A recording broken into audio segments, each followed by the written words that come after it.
Come join us as we go behind the scenes of today's most notorious cybercrime, translating cybersecurity into everyday language that's practical and easy to understand. We appreciate you making this an award-winning podcast by downloading our episodes on Apple and Spotify and subscribing to our YouTube channel.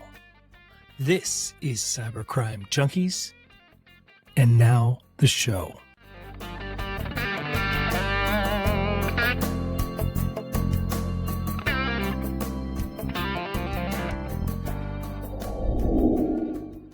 Well, welcome everybody to Cyber Crime Junkies. I am your host, David Mauro, and in the studio today, we're going to talk about GRC, governance, risk, compliance within the cybersecurity space. I'm very excited to have Arik Solomon on the podcast today. He's a consummate expert, founder of a company that focuses on GRC, and has a phenomenal history with the Israeli cyber intelligence, as well as formerly being CTO of Ernst & Young's Cybersecurity Center. And he founded and is CEO of Cypago. Arik, welcome, sir. Thank you. Thank you, David. That's a pleasure to be here today with you. Yeah, no, I'm interested in hearing your origin story. Walk us through, how did you, when you were a kid, I assume you didn't plan to be the head of a GRC SaaS program because they weren't around then. So walk us through what drove you to get into cybersecurity in the first place? Yeah, well, it all started when I was 10 months old. No, just kidding.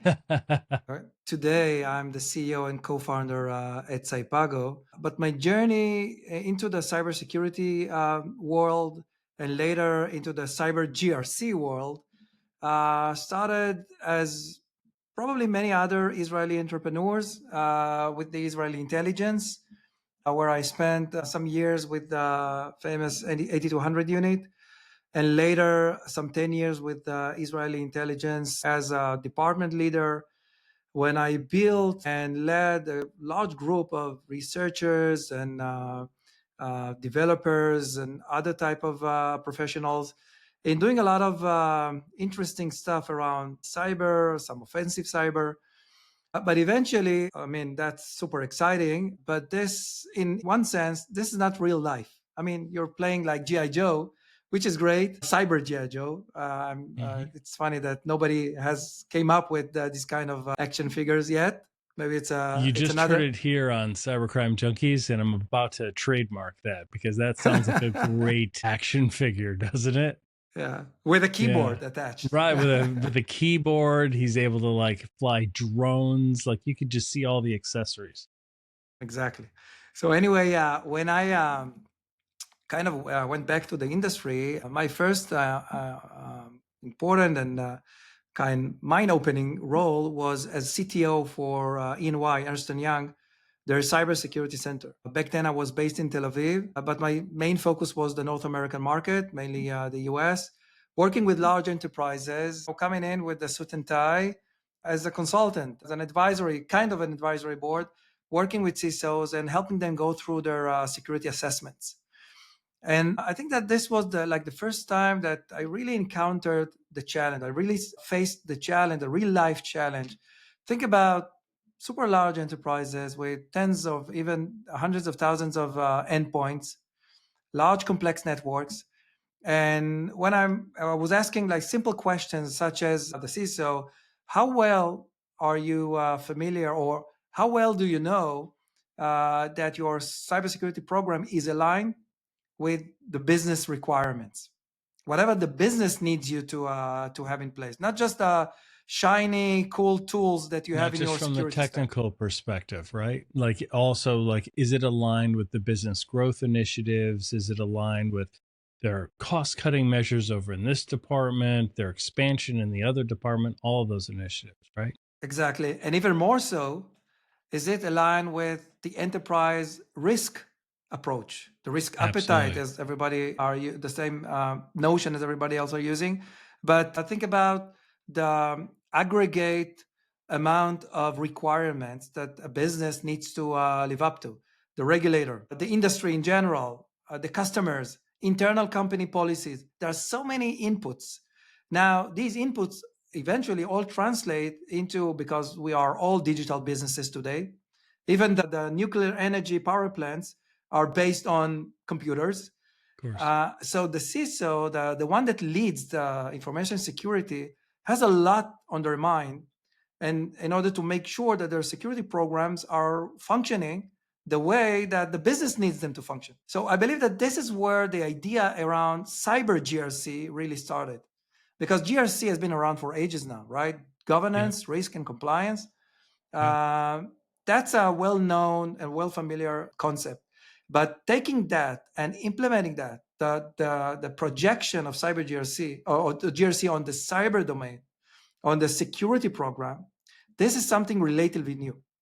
We, as a company, have seen that in the last couple of years as an emerging need that is specifically evident and acute with the large enterprises out there. So let me break that down. That was really helpful. So and it's interesting that you spotted that void, right? Or that disconnect in organizations that you were seeing. First, I want to ask you, based on your experience, do some of the CISOs, not naming names, because I know a million of them, so do you, right? But some of the CISOs, do some of them struggle with the sophistication of simplicity, with boiling down the technical features and benefits and the data into business terms, into like, this is where it fits? I mean, is that part of why you saw that need? I'm just curious. Yeah. First, let me share my sentiment, my deepest sentiment with all the CISOs and other security leaders out there. Becoming a CISO these days, you need to have like a unique approach to life in general and business in specific. This is super challenging these days. There are so many things, so many moving pieces. High. Yeah, the burnout rate is very high. They don't last long generally. Some of them have been there for decades, but some are just, it's tough. It's really, really hard. Exactly. So this is why I believe that our responsibility as vendors is to help security leaders as much as we can. And I believe that help should come in the shape and form of along the lines that you've just mentioned, to make things simple, actionable, that you can tie the loose ends. Because again, you may have 30, 50, or 100 different types of security solutions in your stack, but someone needs to put some order into the chaos. And we at Cypago are trying to do our share, to contribute our share in making this, building this order. Yep. So for listeners that might not, we have a whole group, our audience is varied, but for say the small, mid-sized businesses that don't have a CISO themselves, they might engage an IT company, MSSP. For a lot of them don't have GRC formalized. It's formalized. They have governance. They have policies in place. Their MSSP is helping them, etc. But walk us through like just simple terms. What is GRC? What is governance? What is risk and compliance within the business space? Because some organizations have actual departments. They have like GRC departments, or it's aligned. Some of them, are aligned with insider risk groups, and in some organizations, those fall under cybersecurity. Sometimes those fall under HR. I've seen it every way. Like there's a lot of different models out. Yeah, absolutely. So I think that in many ways, it's similar to cybersecurity in general, right? I mean, the minute you open your new Gmail account, you're now a potential victim. Someone will attack you somehow. You'll get a spam or even something worse. The same core threat exists with Walmart as well, right? With 1 million employees. In essence, this is the same. So GRC or cyber GRC works exactly in the same way. If you're a small or medium business, your overall risk exposure is smaller, is more manageable maybe. Your compliance needs are limited because, I don't know, maybe you're not even directly regulated. So it's just something like a standard, a security standard that you need to adhere to, like ISO 27001 or SOC 2 or something Exactly. similar. NIST But 800. exactly, but it's essentially the processes that you need to go through are exactly the same as the monstrous, large, super large company. So you need to be first. The most important aspect from the management perspective is awareness. You need to know. We now 2025. We live in a world that we don't have the privilege to look at the other side. There is risk. There are compliance needs. There is a need to implement some governance methods, processes. You have to do something in this area. Now, if you're small enough, you can outsource that. You can use MSSPs, as you mentioned, and some other measures, or you can use one of the relatively long list of software out there that helps you go through that. Right. But regardless, the small to mid-sized business entity, they have a lot of risk because a lot of times they don't have a lot of the standard protocols in place. A lot of them don't have even EDR in place and like all these basic fundamental things that enterprise organizations all have. Their risk is bigger because there's such a wide footprint and they've got to cover all the bases.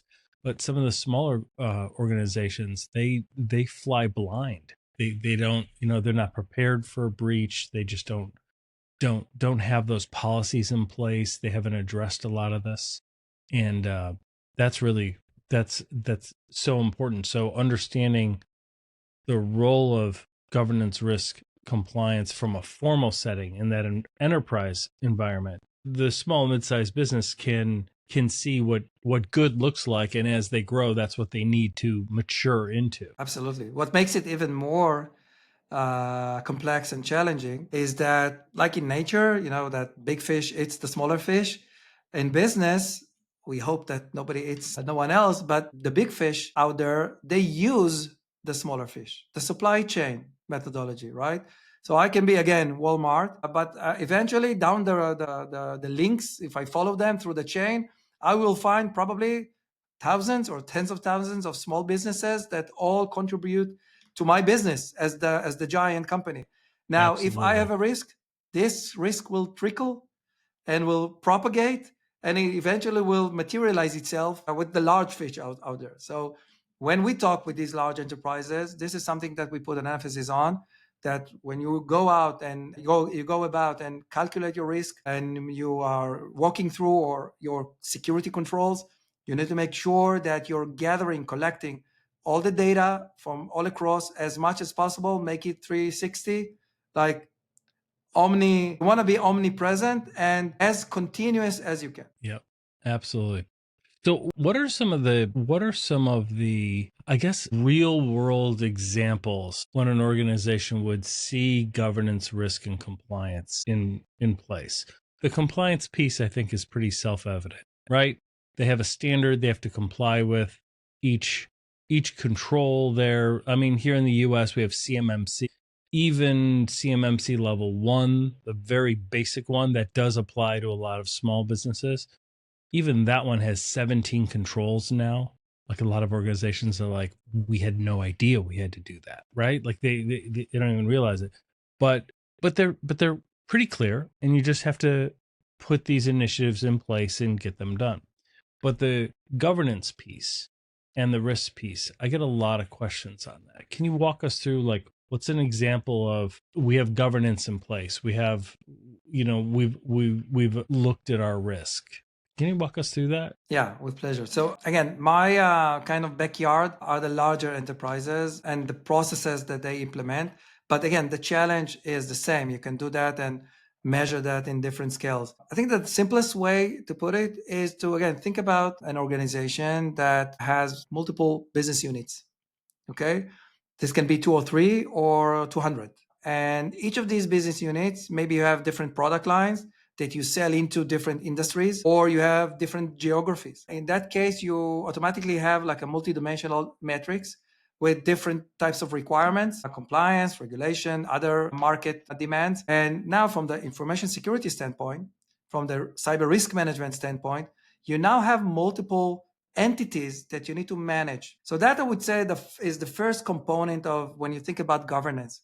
Governance starts with knowing. Again, we're not in a position where we can look away. We have to know, and we have to get that ongoing continuous visibility into what we currently have.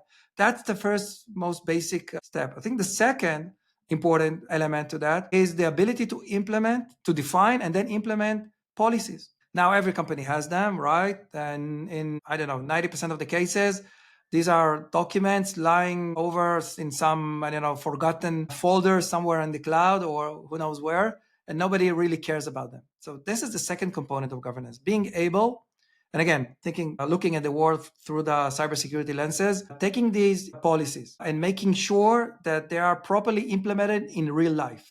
Employees and the company in general, the processes, the IT, the apps, whatever you're using, the data is in compliance with your own internal policies.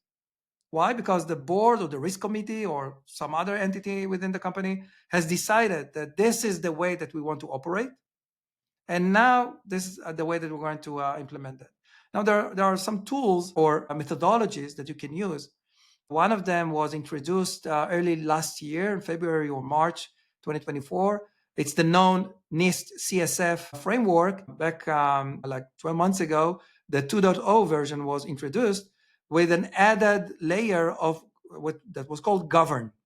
So that was an additional set of requirements or guidelines, more to speak, that helps organizations kind of break that sometimes vague definition of governance into concrete, real steps that they need to take. That's excellent. So when we think of the benefits to having that visibility, your platform is a SaaS platform, easy to install. It puts it all on a pane of glass. And while not talking about the product specifically, just having that visibility and having that awareness seems so important. Can you walk us through kind of what the benefits are for a business to kind of leverage it all in a single pane of glass? I can assume what they are, but I would like to hear it from. Yeah, I believe that it starts and ends with risk management. In order to decide if you're currently experiencing a risk that is below or above your risk the company, the Acceptable organization. risk management. Yeah, exactly. And I think you bring up a good point. And I apologize for interrupting you. I didn't mean to be rude. But every organization kind of identifies what their risk appetite is. Like we're in heavy growth mode, high risk. But now that we've captured good market share, we want to really make them more profitable, keep the retention of those clients, lower the risk, and really get better at our controls. And it ebbs and flows for a lot of organizations. So understanding what that risk appetite is and then aligning your GRC program to that. Is that what you're saying? Makes sense. Exactly. Now, business risk immediately translates into information security risk or cyber risk. Yeah. And now the only way to monitor, measure, and calculate the risk is having that visibility. You need to know what's going on, what's happening. Again, going back to the policies or regulations or other compliance regimes that you need to adhere to, eventually, at the end of the day, it translates into a list of controls, hundreds, sometimes thousands of controls that you need to implement. And you need to track and monitor and make sure that they are still in place. Now, since organizations are dynamic creatures, many things happen on a daily basis. People come and go, new apps are being introduced, someone changes configuration, someone does something by mistake, whatever. You can't now do something on January 2nd and assume that this will last till next Christmas. This will not happen. You need to do that essentially 24/7. You need to make sure that nothing material changes. And this is where the ongoing visibility serves this exact purpose. That's phenomenal. And then is there reporting available? I mean, what's the importance of stakeholder awareness of how operations, sales, and development, and R&D, and all those departments in any organization? How are they aligned, or how are they in compliance with the GRC program? Like, walk us through kind of like, how do we communicate that with the board or with the partnership that owns it, et cetera? Yeah, so usually what we see is that this is kind of a bidirectional process. It goes top to bottom and bottom up. It usually starts with the governing board, usually the risk committee again, or the audit committee, that kind of dictates or sets the rules or the guidelines to what the company needs to achieve. That immediately goes down, maybe through the CIO to the CISO or some other, depending, of course, on the organizational structure. But again, the security department will get that as an input. And now they need to do their magic, which is in most cases tedious, ongoing daily job, super important one. Yep. This is exactly where we as a vendor in Cypago are helping them with that, to make that daily job a lot more easy and easy to consume, and also easy to share back with the big boys on management, because they need to know what they need to know from the more generic or strategic perspective. They don't need to know exactly what was configured in AWS. They don't really care about it. I'm not sure that they know that we have AWS, but they need to know that they need to know that we have implemented all the controls, all the requirements that have been set in place by external entities, that we are following our own internal policies, and we're tracking that. Now, if something is out of order, that's fine. Nothing bad will happen as long as we can report on that and take the necessary measures. That's phenomenal. Cypago leverages generative AI and NLP systems. How does it do that? Like, what is the benefit of that? How is that integrated into the platform? Cyber in general and GRC in specific, and Cyber GRC together, is a type of or a kind of or a set of processes that involve tons of data. Think about all the configuration that you can read and you should read from all the different apps that you're using, login data, whatever. It really boils down to visibility to me. Like, to me, from a very simplistic standpoint, they need to see what the threats are, what the vulnerabilities are, so they can fix them or they can defend against them, right? And it's just visibility. Now, it gets a lot more complicated than that, right? And there's ingestion of logs and events and threat hunting for anomalies, and all this stuff gets really complicated. But at the end of the day, they just need to see what the risk is, right? So they can calculate it. And like you mentioned, make sure it's aligned with our risk appetite at the time. Exactly that. And we at Cypago, we have adopted a unique approach to this challenge. We are doing our best not to reinvent the wheel. That means that we will connect to whatever tool that you currently have in place as a customer, and we will leverage the data that you already have. You don't need to generate new data for the sake of feeding Cypago. Cypago will do that on its own. It will reuse the data that you already have, whatever you have it on the cloud, in the cloud or on premises. But the nice thing is, and this is where our main value proposition lies, is that we know what to do with the data by implementing these advanced algorithms that you mentioned, NLP, Gen AI, and some other advanced techniques, in order to find or figure out what's actually going on. What is the true status of my overall security program in light of the controls that I chose to implement? Excellent. That's phenomenal. So let me ask you this, just as we're kind of winding down here, what are some of the bigger threats, the more modern threats that some of your customers are seeing? I mean, I imagine it's still social engineering. The threat itself may be ransomware or exfiltration of data, like for the double ransom. But have you walk us through what you're hearing are some of the more challenging ones? And I'm curious because I get asked all the time, has AI really made it worse for the threat actors, right? I mean, has it helped the threat actors and made it worse for the defenders? To me, it seems like an arms race, but it doesn't seem like it's done. I think we're just at the beginning still, it seems. Yeah, who knows what will happen now with Stargate. In like 6 months, 12 months down the road, we'll need to see. But anyhow, as I see it, the number one threat, and probably the oldest one, is us, human beings. Yes. We're the number one threat because we are, in most cases, we are the one clicking the button or taking the wrong decision. That didn't truly change in the last, 20, 25 years that I've known cybersecurity. However, we do have new and advanced tools that help us, let's say, reduce the probability of making an error, making a mistake. I think that AI plays a crucial role in that, starting from generating code and reviewing code and making sure that we're now not repeating stupid human mistakes, up to designing systems, designing defense mechanisms, being able to crunch huge amounts of data and find out these outliers, etc.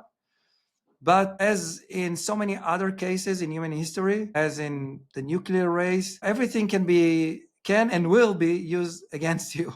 So it's all kind of a double-sided sword. So yes, Absolutely. AI is a risk in and of itself. Yeah. Not just when an adversary leverages that, but also us, we, organizations, using AI. Just think about data. How many times a day an average mid-sized organization is using AI and sharing data without even thinking about the fact that now whatever proprietary data that the company created is now shared with, we don't even know with who.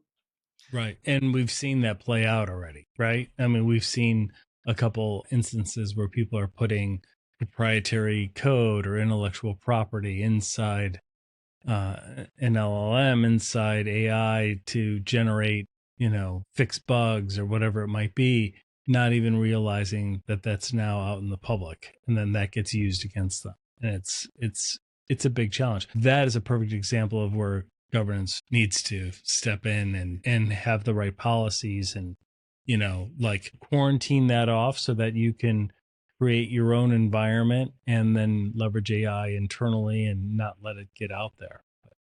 No, absolutely. Fascinating.